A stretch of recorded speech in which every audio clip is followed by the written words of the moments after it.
नमस्कार, स्वागत है आपका जनसत्य न्यूज पर। मैं हूं आपके साथ भारती सिंह। खबरों की शुरुआत करते हैं। रिया चक्रवर्ती ने मुंबई पुलिस से प्रोटेक्शन मांगी थी। इसके बाद रिया की बिल्डिंग में हाई वोल्टेज ड्रामा देखने को मिला। रिया द्वारा मांगी गई मदद के बाद पुलिस रिया के घर पहुंची। रिया के पिता को ईडी द्वारा समन जारी किया गया था, इसलिए पुलिस ने सुरक्षा के देते हुए पिता को ईडी दफ्तर लेकर पहुंची, जहां रिया के पिता से सुशांत केस में पूछताछ होनी है। रिया चक्रवर्ती ने मीडिया द्वारा बदसलूकी का आरोप लगाया है। रिया चक्रवर्ती ने गुरुवार को एक साथ 2 वीडियो शेयर किए, मुंबई पुलिस से मदद मांगी। साथ ही उन्होंने कहा कि उनकी जान को खतरा है, कोई उनकी मदद करने के लिए तैयार नहीं है।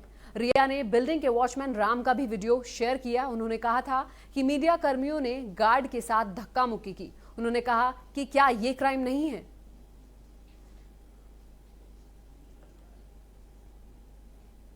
बढ़ते हैं अगली खबर की ओर। Chief of defence staff general Bipin Rawat ने कहा कि भारत ने कोविड-19 का जिस तरह से मुकाबला किया है, उससे ऐसी किसी भी अप्रत्याशी घटना को दूर करने में हमारी मजबूत क्षमता दिखाई देती है। बिपिन रावत ने कहा कि यह बात भारत आज कई चुनौतियों और खतरों का सामना कर रहा है। रावत ने कहा, हमारे पास उच्च क्षमता वाले स्वदेशी हथियारों का उत्पादन करने की कैपेसिटी और कैपेबिलिटी दोनों है। सरकार की ओर से दिखाए गए सही रास्ते और आत्मनिर्भर भारत के दृष्टिकोण को बढ़ावा देने के साथ अब समय है कि हम आत्मनिर्भर बने और रक्षा उपकरणों के शुद्ध निर्यात करें। माफ कीजिएगा। उन्होंने कहा कि सशस्त्र सेनाएं आत्मनिर्भर भारत का समर्थन करने के लिए प्रतिबद्ध हैं।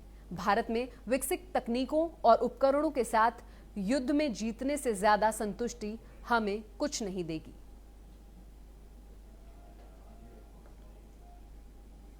बढ़ते हैं अगली खबर की ओर। जीएसटी काउंसिल की 41वीं बैठक 27 अगस्त यानी आज हुई है। वित्त मंत्री निर्मला सीतारमण की अगुवाई में इस बैठक में कई फैसले लिए गए हैं। इस बैठक में राज्यों को जीएसटी में मुआवजे पर मंथन हुआ।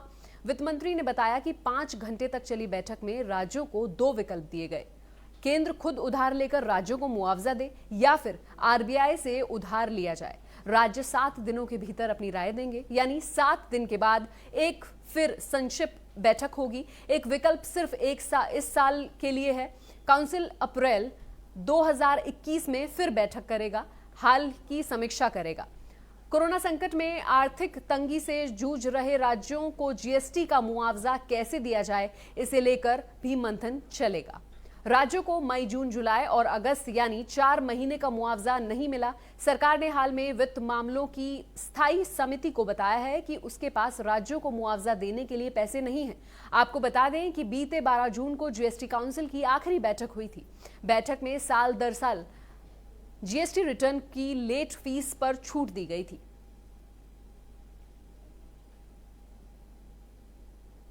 बढ़ते हैं अगली खबर की ओर। सुप्रीम कोर्ट ने मुहर्रम जुलूस निकालने की इजाजत देने से इनकार कर दिया है। शिया धर्मगुरु मौलाना कल्बे जव्वाद ने पूरे देश में मुहर्रम जुलूस निकालने की मांग वाली याचिका दायर की थी। इस पर सुप्रीम कोर्ट ने इजाजत देने से इनकार कर दिया है। कोरोना के बढ़ते प्रकोप को देखते हुए यह फैसला लिया गया है। सुप्रीम कोर्ट की बेंच ने कहा कि सामान्य आदेश की अनुमति अराजकता पैदा कर सकती है। सुनवाई के दौरान सुप्रीम कोर्ट ने कहा कि एक विशेष समुदाय को कोविड को फैलाने के लिए लक्षित किया जाएगा। हम उन आदेशों को पारित नहीं करेंगे जो इतने लोगों के स्वास्थ्य को जोखिम में डाल सके। Chief justice of India SA Bobde की अध्यक्षता वाली पीठ ने कहा कि मुहर्रम के जुलूस के लिए कोई चिन्हित स्थान नहीं होता जहां प्रतिबंध और सावधानी बरती जा सकती है।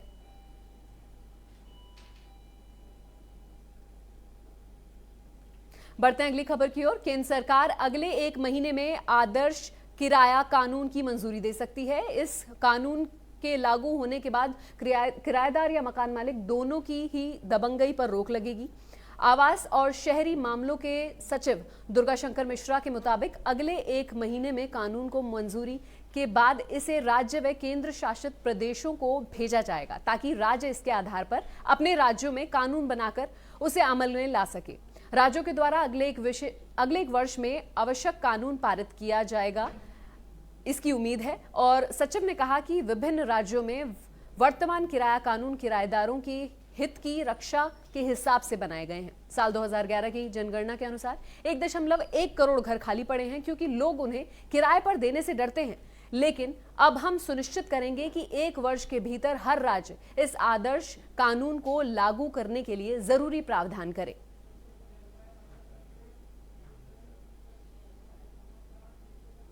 फिलहाल खबरों में इतना ही। देश और दुनिया की तमाम खबरों के लिए जुड़े रहिए जनसत्य न्यूज के साथ। धन्यवाद।